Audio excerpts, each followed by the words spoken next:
जी वली साहब, Pakistan remote control जमहूरियत से आगे नहीं बढ़ सकता। क्या आपकी जमात पे ये इल्ज़ाम अब सही है लोगों का, आपके क्रिटिक्स का और विद इन योर पार्टी जो क्रिटिक्स हैं उनका, कि आप भी रिमोट कंट्रोल जमहूरियत के एक इस वक्त तरमबरदार हैं?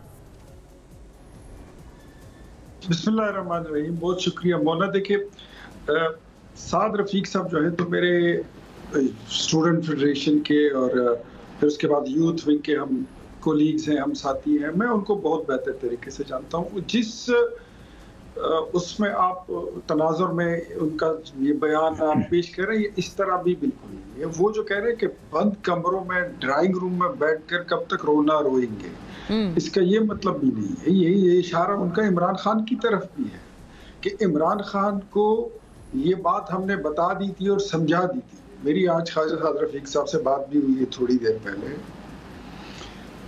ये बात उसको बता दी गई थी कि जिस इस्टेब्लिशमेंट को हम जमहूरियत से, पार्लियामेंट से बहुत दूर छोड़कर आ गए थे, आप दोबारा उनको हाथ से पकड़कर पार्लियामेंट में घुसा कर ले गए। इसमें उन्होंने तमाम पॉलिटिकल पार्टीज को और मुल्क की तमाम जमातों को मुर्द इल्जाम ठहराया है कि इसमें कोई शक नहीं है कि मसाइल जब मुल्क के होते हैं, जब कौमी क़ियादत नहीं बैठती तो छोटे से छोटे मसला जो होता है उसका हुजम और उसका साइज बढ़ता जाता है, वो बढ़ता जाता है और बढ़ता जाता है। लेकिन जब कदावर शख्सियात बैठ जाते हैं तो बड़े से बड़े मसाइल जो है वो छोटे से छोटे बन जाते हैं और उनका हल निकल आता है। मसला यहाँ से पैदा होता है कि इमरान खान जब हुकूमत में थे तो भी उनका यही रवैया था, उससे पहले जब वो अपोजिशन में थे तो भी उनका यही रवैया था, और आज जब वो जेल में है तब भी उनका यही रवैया है कि इनके साथ नहीं बैठना, इनके साथ नहीं बैठना, आज भी यही रवैया चोर है, वो भी चोर है। आपकी आपके तो अक्सर साथी वली साहब ये कहते हैं कि ये तो अभी इस वक्त मिन्नते तरलों पर आए हुए हैं, आप कह रहे हैं कि वो अभी भी आपके साथ ना बैठने को तैयार हैं, तो फिर तो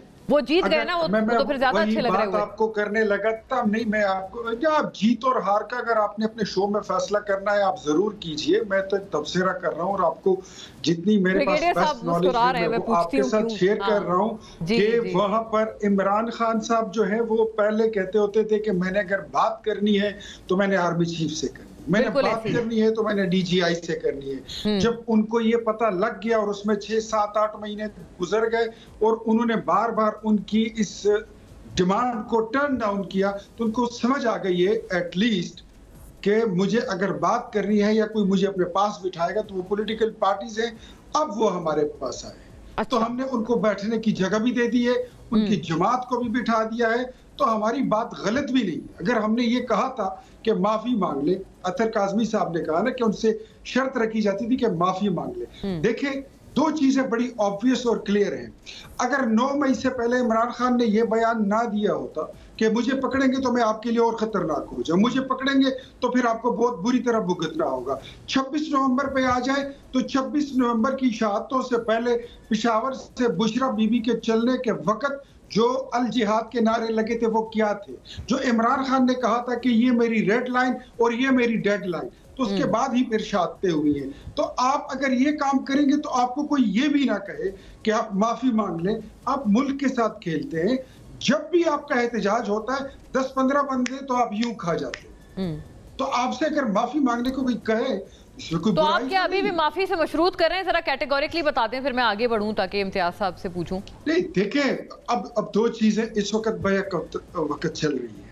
हमने इनको ये बोला कि अपने मुज़ाकरात जो है उसको अनकंडीशनल रखें। मुज़ाकरात के वक्त कभी भी ये नहीं हो सकता एक तरफ आप थ्रेटन करें गवर्नमेंट को कि मैं सिविल नाफरमानी भी करूंगा, दूसरी तरफ आप मुज़ाकरात की मेज पर भी बैठेंगे। इस तरह नहीं होता। If you are coming to the table of dialogue you have to announce for the troops withdrawal। आपको सिपाहियों फौज को 2 कदम पीछे हटने को कहना होगा। यानी सिविल नाफरमानी की कॉल वापस लेनी पड़ती है उनको। ये बात आपकी बिल्कुल खैर वैलिड है। मीडिया को अपनी सोशल मीडिया काबू करें, अखलाक का दायरा बता दे कि कौन ठीक हो गया से दायरे में रहते हुए आपने बात करनी है। हाँ, तो आप यानी आप मशरूत वाली बात पे आपने खैर बहरहाल कोई बात कैटेगोरिकली नहीं की कि आप लोग मशरूत नहीं कर रहे हैं गालिबन किसी माफी से, आप लोग अनकंडीशनल अपने मुज़ाकरात के साथ आगे बढ़ा रहे हैं। कंडीशनल और अनकंडीशनल की तो बात ही नहीं है। इंसान में खुद भी इतनी समझ बूझ हो जानी चाहिए कि जो चीजें जिसपे मुझसे पूरी कौम और सारी पॉलिटिकल, अब ये जितनी पॉलिटिकल पार्टीज हैं, ये कोई मतलब ये तो नहीं है ना कि ये और एस्टेब्लिशमेंट भी बशमूल पॉलिटिकल पार्टीज के कि आप कह रहे हैं ना उनको खुद समझदारी का मुजाहरा करके कि जो लोग जिस बिना पे मुझसे नाराज हैं खुद ही माफी मांग लेनी चाहिए। अच्छा होगा। देखिए आपके पास असल में वक्त नहीं है, वरना मैं तो बड़ा अच्छा ऑप्शन ये भी दे दूं कि इमरान खान को सबसे पहले अनाउंस करना चाहिए कि चार्टर ऑफ डेमोक्रेसी का हिस्सा बने। जो अच्छा कुछ रहता है हिस्सा, उसकी कंप्लीशन में मदद करे।